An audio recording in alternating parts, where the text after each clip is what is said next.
찬민수님, 안녕하세요. 주거니 받거니 성경 통독 시간입니다. 잠시 침묵 가운데 우리 각자가 잡은 대지향과 소지향을 두고 기도합시다. 성부와 성자와 성령의 이름으로 아멘. 마카베오기 학원 4장 1절 이하의 말씀입니다. 앞에서 말한 대로 시몬은 기름과 조국에 해를 끼치는 유고를 하더니 이제는 헬리오도로스를 부추겨 그 불행한 일을 불러들인 장본인이 오니아스라고 모함하였다.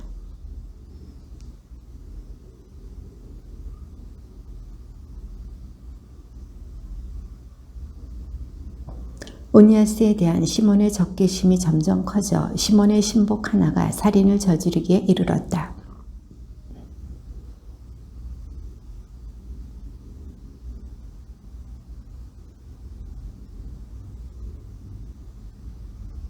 임금을 찾아갔다. 이는 자기 동족을 고발하기 위해서가 아니라 공적으로든 사적으로든 온 백성의 안녕을 수호하기 위해서였다.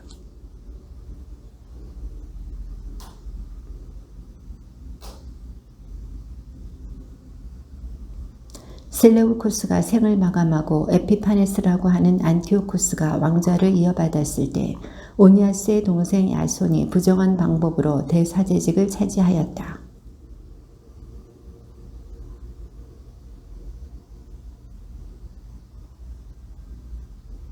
그것에 덧붙여 자기의 권한으로 체육관과 청년 학교를 설립하고 예루살렘 주민들을 안티오키아 시민으로 등록하도록 임금이 승낙해 준다면 150탈렌트를 더 바치겠다고 언약하였다.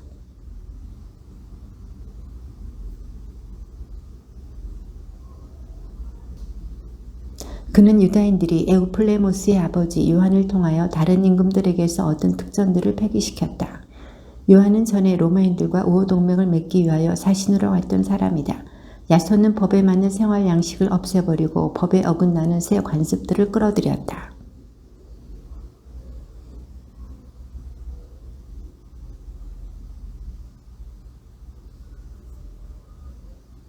이렇게 사악한 사입이 대사제 야손의 극심한 폐륜으로 그리스화와 이국 풍습의 도입이 극에 달하였다.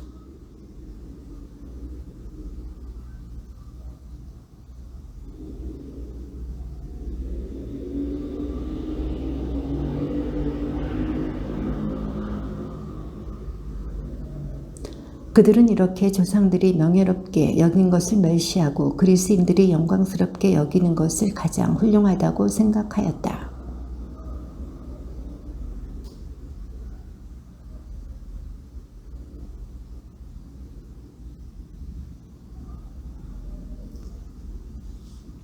사실 하느님의 법을 무시하는 것은 가벼운 일이 아니다. 다음 시대가 그 사실을 밝혀줄 것이다.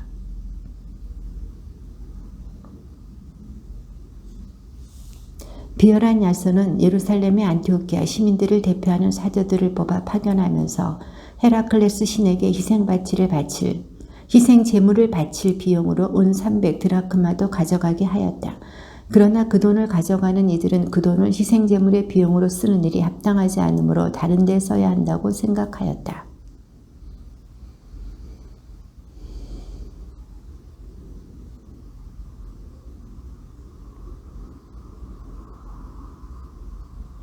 메네스테우스의 아들 아폴로니우스가 필로메토로 임금의 죽이식에 참석하도록 이집트로 파견되었을 때 안티오코스는 필로메토로가 자기의 정권에 적대감을 품고 있다는 말을 듣고 자기 안전을 위한 조치를 취하였다. 그리하여 야포에 갔다가 예루살렘으로 올라왔다.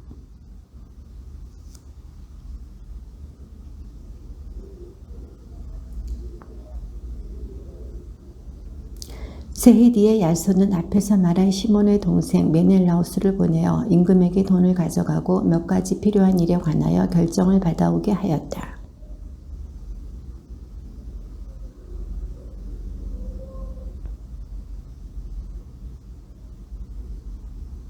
그는 어명을 받고 돌아왔지만 대사제직을 맡을 자격이 없는 자였다. 잔인한 폭군의 기질과 사나운 야수처럼 포악한 성격을 지니고 있었던 것이다.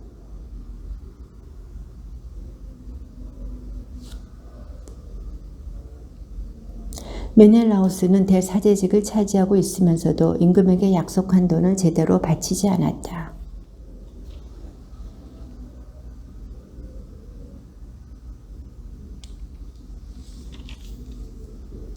그래서 메넬라우스는 자기 동기 리시마코스를 대사제에 대리로 앉히고 소스트라토스는 키프로스군을 통솔하는 크라테스를 대리로 앉혔다.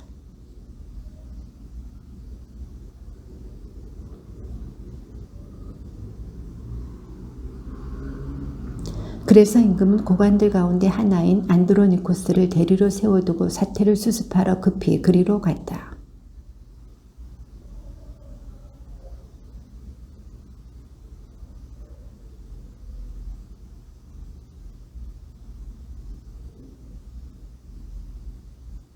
이러한 사실을 분명히 알게 된 오니아스는 안티오키아 근처에 있는 다프네라는 신성 도피처로 들어가 그를 비난하였다.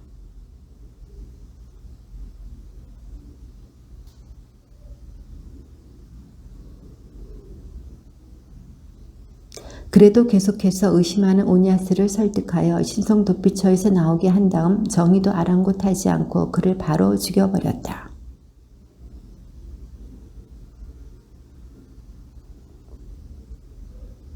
임금이 킬리키아 지역에서 돌아오자 그 성읍의 유다인들 그리고 그들과 함께 그 사건을 개탄하는 그리스인들이 오니아스가 피살된 사건을 호소하였다.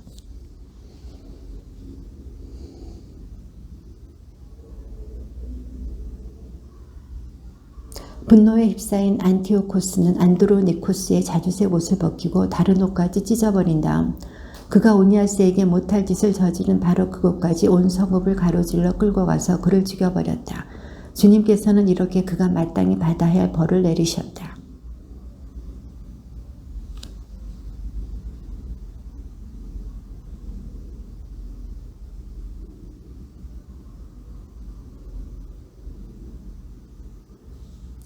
군중이 분노에 차서 들고 일어나자 리시마코스는 3,000명가량을 무장시키고 나이는 많지만 별로 사려 깊지 못한 하우라노스라는 자를 앞장세워 그들에게 악랄한 공격을 퍼붓기 시작하였다.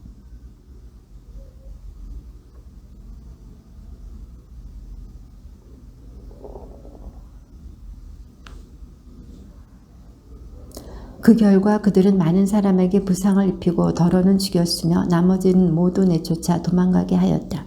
그리고 성전 절도범을 금고 곁에서 죽여버렸다.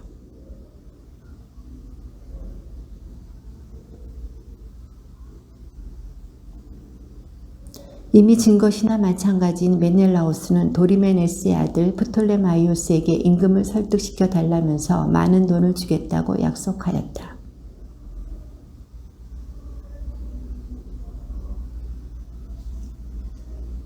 임금은 그 모든 악의 원인이었던 메넬라우스에 대한 고발을 기각하고 오히려 그 불운한 사람들에게 사형 선고를 내렸다. 그들은 스키티아인들 앞에서 변론하였더라도 무죄로 풀려났을 사람들이었다.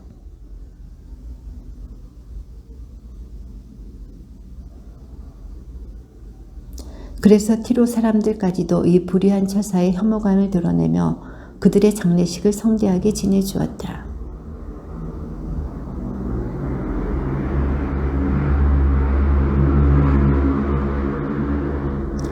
그 무렵에 안티오코스가 제2차 이집트 원정을 시도하였다. 그런데 금실로 짠 옷을 입고 창으로 무장한 기병들이 무리를 지어 나타나 거의 40일 동안 온 도성 상공에서 이리저리 치닫는 일이 일어났다.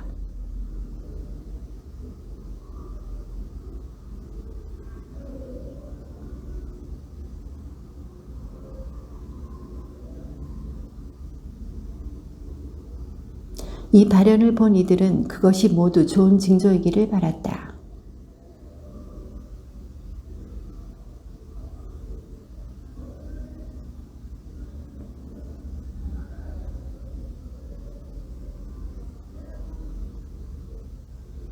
야선은 자기 동족을 무자비하게 학살하였다. 그러면서도 그는 동포들을 희생시켜 얻는 성공이 가장 큰 불행이라는 사실을 깨닫지 못하고 자기의 승리가 적군을 누르고 얻은 것이지 동족을 누르고 얻은 것은 아니라고 생각하였다.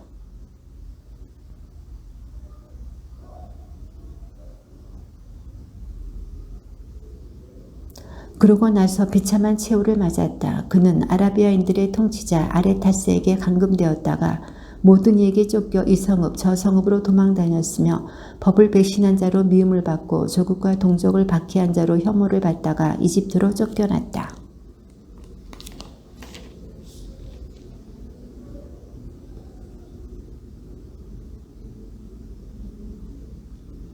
많은 사람을 묻어주지 않고 내던져 버렸던 그가 죽자 아무도 곡해주지 않았고 어떠한 장례식도 치러주지 않았다. 이렇게 그는 조상의 무덤에 함께 묻히지 못하였다.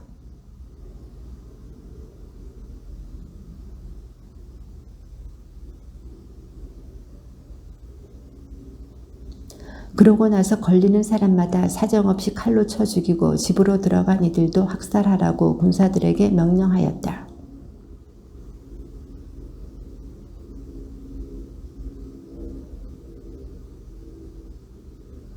단 사흘 만에 8만 명이 살해되고 4만 명이 백병전으로 죽었다. 노예로 팔려간 사람도 살육당한 사람만큼 많았다.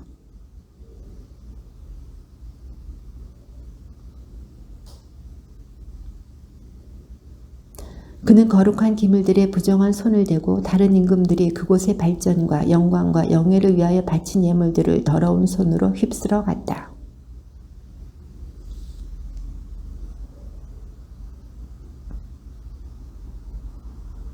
그들이 그토록 많은 죄악에 빠지지 않았더라면 셀레우코스 임금이 보내어 금고를 점검하러 왔던 헬리오도로스처럼 안티오코스도 안으로 들어섰다가 바로 채찍질을 당하여 그런 방자한 짓을 못하게 내몰렸을 것이다.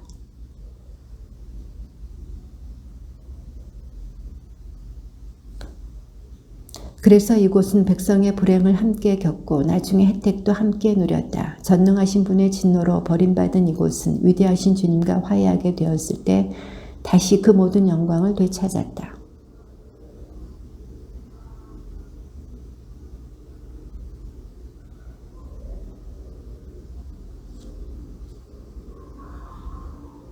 그는 백성을 억압할 감독관들을 남겨두었다. 예루살렘에는 임명자인 자기보다 더 야만스러운 성격을 지닌 프리기아 출신 필리포스를 임명하고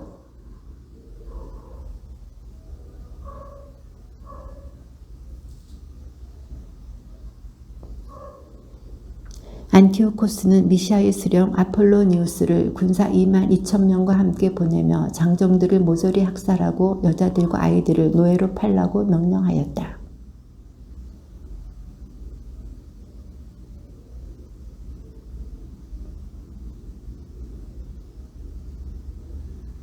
그러고 나서 그는 이 광경을 보러 나온 이들을 모두 학살하고 무장한 병사들과 함께 이 도성으로 달려들어와 또 수많은 사람을 죽였다.